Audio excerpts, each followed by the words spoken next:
Hello my friends, my name is Emily. Welcome back to my channel. Today I really wanted to do a monthly wrap-up for the month of February. I read 7 books, I found a new favorite and some other ones that I just really enjoyed reading. So let's get into it. The first book that I got into last month was Bullet Train, which I ended up giving 3 stars because while this was a really gripping novel with almost thriller-esque adventures, is that the right word? Adventures? It was a little bit too slow paced because this book just gives off very like fast paced vibes. I mean, it is set on a bullet train, but it was a little slower than I anticipated, and so it didn't therefore love it as much. But that's not to say that it's not a good book, because it was. I think that the characters were all equally interesting in their own right. They all had a very distinct personality. This follows 5 killers that are all in this one bullet train, and they're all trying to get this one suitcase for different reasons. So it's almost like a battle to the death vibe, and I think that it was pretty interesting. The end was probably my favorite because it started to pick up. In the beginning it was just felt so slow. It felt like we were just getting through so much information. I wanted to get to like the root of the story. This was good, but not a new favorite. Still enjoyed it. The second book I read last month was Den of Thieves by Mary E. Pearson, which is set in the Remnant Chronicles, The Kiss of Deception, and all those other books. I gave this 5 stars. This is one of my favorites from the month. It follows Kazi and Jace. Kazi is a soldier to the queen. She gets sent on a mission to go to Jace's empire and to root out a traitor of her kingdom. There she meets Jace, who is newly the patriarch of his empire. They get roped into this grand scheme. They're literally chained together. Then they get into this almost fake relationship type of deal. It was really fun to read, and you get attached to Jace and this new empire that you're learning about, because this is a new side of the story with the Remnant Chronicles. And Kazi and her personality, I think she's just so strong. It's really cool. Mary E. Pearson's writing with young adult fantasy is done so well. It feels so real, and though I want to call this a cozy fantasy, I won't, because there are some darker themes, but there's also just some scenes that give off a very cozy fantasy vibes, like outside at night with the fire going and having this big family aspect. I think that it was done just really well, and I will be reading the sequel soon because I just loved the way that this one was done. It has enemies to lovers, it has like strangers to friends, to like betrayal and backstabbing. It just has the mixture of fantasy that you want in a book.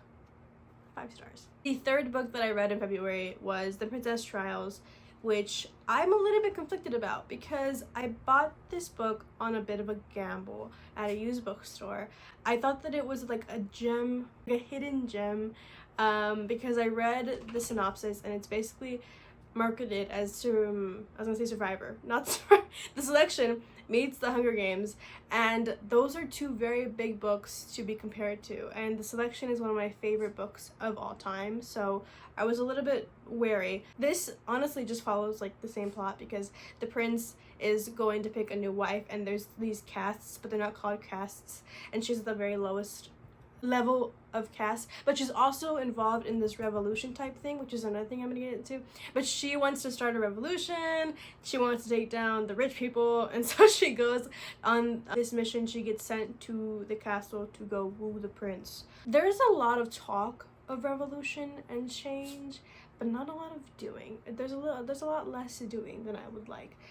She says that she's trying to find out secrets to send back to the people that are in charge of the takedown, but she's not really like seeking out opportunities. Like, she's just saying, okay, I need to do this, I need to do this, and I'm like, girly pop, you're not trying to do this. There are trials in this book, which I will say, if you're a trial girly like me, read this book, because there are pretty interesting ones that have you like, ooh, what's happening? The romance was there. I did not believe that this was like The Selection, because the prince just falls for her, and I don't know why, because they had no meaningful conversations. Like, she is still a new person. I'm sorry, I'm getting hyped up about this, but like, I was like, why is he falling for her? This doesn't make any sense. And then there's no back and forth with him like trying to be with another girl, because he's like, you're the one that I want to marry, and she's like, okay, sure, this was helping my cause. But I'm like, why do you like him too? Because then she falls in love with him, but why? I'm sorry. This book just made me a little bit mad, because it has the roots of a really good story, but then the romance is lacking while the action is really good, so I feel just very conflicted. very conflicted. It also almost felt like she was a side character in her own story because she's not even in the main selection of girls. I was just confused as to what the story was trying to do and where it was going, and I was a little bit disappointed, but what could have I expected, because this is not like the selection, so I shouldn't have thought about it that way. Overall, I'm gonna say it was pretty good. The ending got pretty crazy, and there was plot twists that I didn't see coming, and reveals. The action and thrill was done well because there are deaths that I didn't expect, events I didn't expect, twists, but everything else just made me a little bit sad. So try this out if you want to. It was a pretty fast read. I gave it 3 stars. The 4th book that I read in February was Ash Princess, which I gave 4.7 stars, but in my heart it's a 5. And honestly, I'm thinking about just saying that it's a 5 because I just enjoyed my time with this book. This is also getting into my library book collection because I went to the library and I just have to read them now. I have to read them now. So this follows Theo, whose kingdom was recently overtaken by this very vicious nation, this very vicious man. His name isn't the Kaiser, but his title is the Kaiser or the Kaiser. Kaiser sounds better, but it could be either or. She is the former princess of this kingdom, but when it's overtaken, he keeps her as like this trophy almost, and he brings her out to all the parties as like an example, as in like revolution cannot happen because he will dwindle it out. So she just feels very weak. She feels very mentally drained. Obviously, it's been 10 years that she's been living here, longer than she was even living with her mother in the other kingdom. So it's this really weird situation. Her best friend is the daughter of the man who killed her father.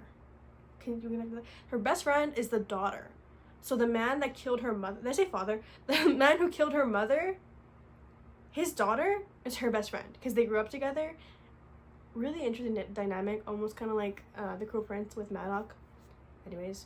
And then we have Soren, who is the prince with a Z, who is basically the heir to the Kaiser. She starts to concoct this plan to overtake the throne, and the main part of the plan is to kill Soren because he is the crown prince, and this will just start the avalanche of events. That's not the right word. We're gonna go with it. But then she gets to know him a little bit better because he actually falls for her first. He has like the biggest little schoolboy crush on her, and I think that it's so cute because he wants to hang out with her and he wants to like talk to her, and he falls for her pretty fast, but he's very genuine. Nothing at all like his father, the Kaiser. Nothing at all like him. Soren actually has a heart and he cares. And he has a crush on her. And so she uses this to her advantage. She wants to get him on her side to kill him. But then she starts learning more about him and she realizes that he's not like his father. He's a little different. And is it worth killing the one person she's starting to love? Is it? I don't know. Although I will say, unlike other stories that will throw everything to the wind for the men that they love, she stays true to her kingdom, which is good. She's very loyal. So it's this conflicting bit of emotions because she wants to take back her kingdom, but also there's people in this kingdom that she's come to know, like her best friend, like this other guy, Soren, just a lot of stuff. This was just written really well. This is a trilogy, I believe, and I do want to read the next 2 because of the ending. Theo as a character is really cool. I love the way that she was portrayed, and I will be recommending this book, and I'm gonna say it's 5 stars. So, second library book, 5th book that I read in February was Something in the Air, which is a historical romance. I gave this 4.7 stars, but I'm gonna just say that it's 5 again because there is nothing wrong with this book. This book did historical romance in the way that I wanted to be done every single time. It was fluffy, it was cute, it was cozy, it was domestic, it was sweet to read. We have this married couple, Em and Will, who have been married for 8 years in this bit of a marriage of convenience situation. They're not really a couple. And in order to keep her estate, they have to have an heir, right? They don't have an heir. They don't have any kids. So what she's been doing is she's created these fictional children on paper and telling everybody that they have kids when they really do not have kids. And so she finally tells Will because they have to show these kids to her grandfather, the Duke, and they don't have any kids. So she tells him, and he's like, let's think of a little scheme. And she's like, okay, I'm down. So they take these kids from the orphanage. They borrow these kids from the orphanage. They don't steal them, okay? It's not as crazy as it seems. And they take them to their estate and they want to train them in the ways of society because they're not prim and proper kids, obviously. But then they start getting attached to these kids, and there's just these moments, and she's teaching the boy how to read, and he's teaching the little girl how to fence and fish. And I just think that it's so cute. It gave Downton Abbey vibes, which I've only seen one episode, but I've seen both of the movies, so it gave those vibes of like the what's the right word, like the butlers and everybody that are living there. They're like this own little family, and they're attached to the couple, and they also are a big part of the story, and I think that that's so sweet. Everybody has their own personalities, and it's all very nice and good and happy. And while I didn't read this in like one sitting, and I didn't read it in like a week, it will be in my heart forevermore. It was just so cute. Read this book if you haven't, because I've not seen enough people talking about this book, and it was good. Sixth book I read in February was Convenience Store Woman, which is a tiny little story. This is about a woman who works at a convenience store while everybody around her is pushing her to do more, and they're saying like, you're not doing enough basically, and she needs to do more and get a better job or get married and all this stuff, when she just wants to work at the convenience store. She's comfortable there. She feels like this is where she belongs, especially because growing up she's viewed as such a big outcast that the convenience store is where she's learned to come into herself, but not really. Because what she's been doing is mimicking other people's personalities because they're normal and she's not. So it's really strange in that way. The way that it describes the way that she talks, because it'll say like, she said this in this person's tone, or in the way that this person says it. So I'm like, ooh, this is kind of interesting. So it's her battle with society's norms and deciding whether or not she wants to be true to herself and be the individual that she wants to be, and just keep working at this convenience store. It was short, it was good, it was thoughtful.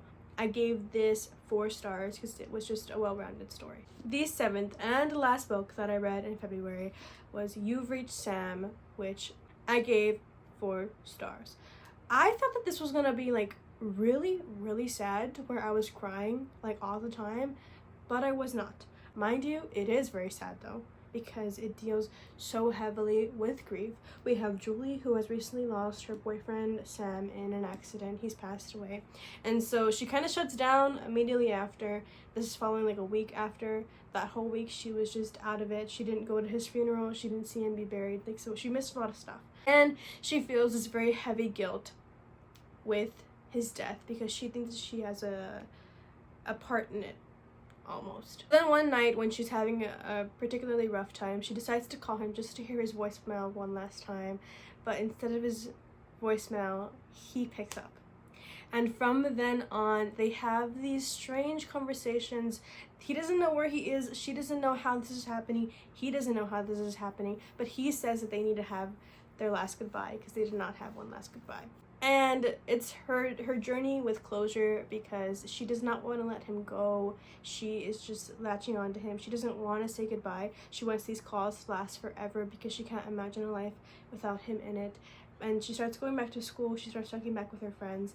And so she's coming back into her life, but it just feels wrong without him being there. So she kind of relies on these calls as a clutch, as something to get her through her week, get her through her day. But he wants her to move on too.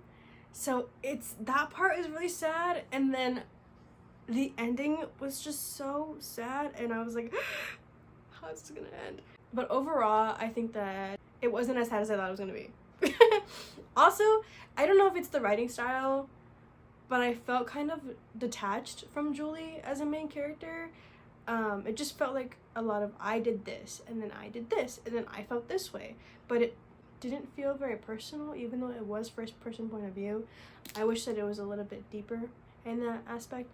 I do like how much she came into her own hobbies and her goals for life, because I think that in young adult, the characters have hobbies and interests, but they're not talked about as much, and in this one it was talked about, and I appreciated that. I like how she turns to her friends and who she goes to for comfort. Just overall, her battle and journey with grief was written really well. I gave this 4 stars. I think that it was really interesting, and well written. So yeah, those are all 7 of the books that I read in February. Let me know what book was your favorite last month, and subscribe if you haven't already. I'll see you somewhere else on the internet. Bye!